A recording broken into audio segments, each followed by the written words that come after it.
ప్రియమైన ముఖ్యమంత్రి గారికి గత 10 రోజులుగా కురుస్తున్న వర్షాలకి జూబ్లీహిల్స్ నియోజకవర్గంలో బి బ్లాక్ లో ఉన్న కొన్ని కాలనీస్ అయితే నీట మునిగిని. Road number 5 Jubilee Hills road number 10 నుంచి వచ్చే వరద నీరు, సేమ్ టైం అలా సెల్లార్స్ లో వచ్చేసిన వరద నీరు మొత్తాన్ని రూట్ లేకుండా అయిపోయింది. రూట్ ఎందుకు లేదు, ఎందుకు సెల్లార్స్ లోకి వస్తుంది వాటర్, ఎందుకు ఈ డ్రైనేజెస్ లోకి వాటర్ వస్తుంది అంటే ఇక్కడ ఉన్న నాలాల పైన పెద్ద పెద్ద బిల్డింగ్లు కట్టారు. సో మనం చూడొచ్చు, నాలా మీదే బిల్డింగ్లు కనబడుతున్నాయి. ఆ కింద నాలా ఉంది. సో 30 అడుగులు ఉండాల్సిన నాలాని కింద 5 అడుగులు 4 అడుగులకు కుదించేశారు. దాంట్లో కూడా చాలా చెత్త అడ్డుపడిపోయింది.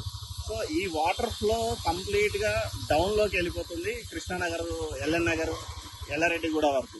మొన్న మీరు వచ్చి విజిట్ చేశారు, కానీ అది ఎల్లారెడ్డిగూడలో విజిట్ చేశారు. కానీ కృష్ణానగర్ వచ్చి విజిట్ చేస్తుంటే ఈ నాలా మీకు కనపడేది. 30 అడుగులు ఉండాల్సిన 5 అడుగుల్లో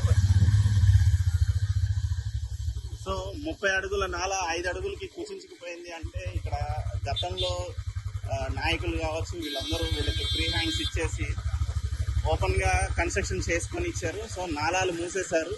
సో హైడ్రా అనే క్వశ్చన్ మార్క్ కాకుండా దీనికి ఆల్టర్నేటివ్ మెకానిజం ఏదైనా సెట్ చేయగలిగితే జూబ్లీహిల్స్ లో నెక్స్ట్ ఎలక్షన్ కి ఓట్లు అడగడానికి కాంగ్రెస్ పార్టీకి అధికారంలో ఉన్నారు కాబట్టి మీకు అర్హత ఉంటుంది.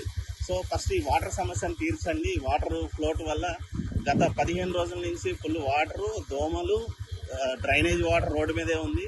సో చాలా ఇబ్బందులు పడుతున్నాం. Thank you.